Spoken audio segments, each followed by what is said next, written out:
Quentin Tarantino showed up to the Santa Barbara premiere of Horizon just for fun. No, he's a big Kevin Costner fan. He's a big Kevin Costner fan, and he's a big Western fan. Yeah.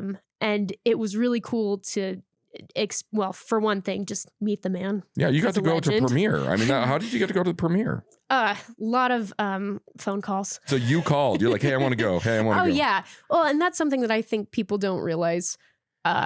Nobody's going to do this for you. And even when you have the right team around you, it's still just so much pushing and calling and effort and like making the right connections and making the right friendships and just not being afraid to say, excuse me, I would like this opportunity. Because especially as actors, I think we can fall into a very passive route. Yeah. And like wait for the audition to come through our email, wait for somebody to choose us. Yeah. And as an actor filmmaker, especially as somebody who directs, who first ADs. Oh, I forgot to mention intro. You do a lot of things. I you do work everything. behind the camera as much as you work in front. Yeah. And working behind the camera has really helped me as an actor take charge of my acting career because I've realized nobody is going to do this for me. If I want it to happen, I have to do it myself. And also I have the courage now to do that and make the phone call and show up and be bold and be aggressive and just take it. Yeah, yeah. Well, I mean, also, I think actors, they don't realize how much work goes into the thing. I mean, I really think that's the biggest thing. It's like for every hour you work, people will work 10 more hours. Oh, yeah. I Easy. mean, my goodness. So being late is absolutely disastrous. Bad behavior is absolutely disastrous. Yes. Like, just don't be a prom because my goodness. everybody's already diva behavior. Yeah. There's literally no room for that. I feel really lucky. I went from being an actor, like a child actor on some pretty big sets as a kid, and then went to film school and I was like, well, I want to learn everything. So then I was a PA and I was a PA on Steven Soderbergh's Mosaic. Oh, yeah. My, what an experience that was.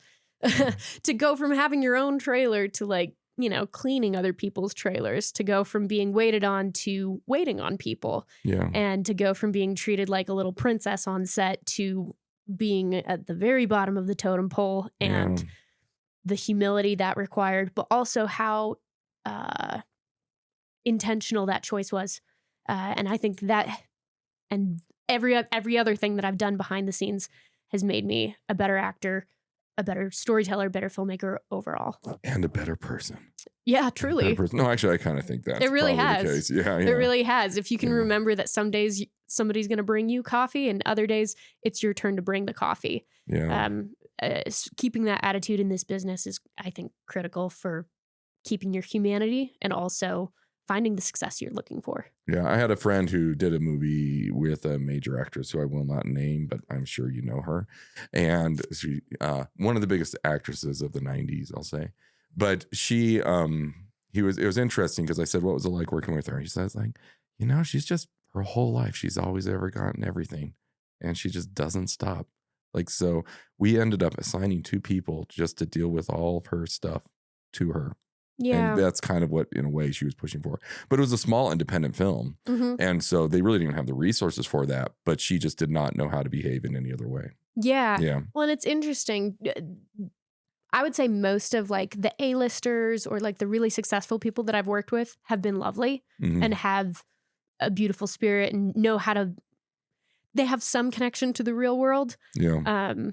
But every once in a while you get a person that really has just lost their humanity in such a way that it's shocking that they can even play a character that is a real person because they just don't feel like a real person at all. Yeah, that's always my acting advice to actors. It's like, if you can't act like a normal person when the camera's off, how do you act like a normal person when the camera's on? That's really good advice. I think that's completely valid. Yeah, because you meet some people and like, you don't act like anybody.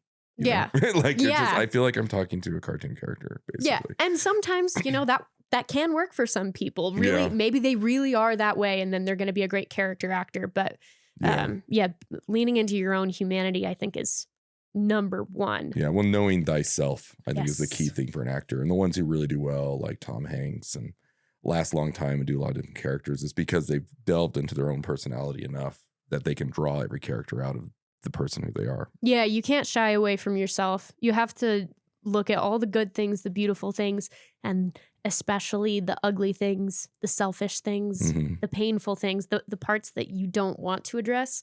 And especially nowadays with social media and like, I feel like appearances, both physical and otherwise, are so critical. And people get so focused on that we do want to shy away from the parts that are ugly in all the different ways. But those ugly parts really are the parts that make you shine and stand out more than anything.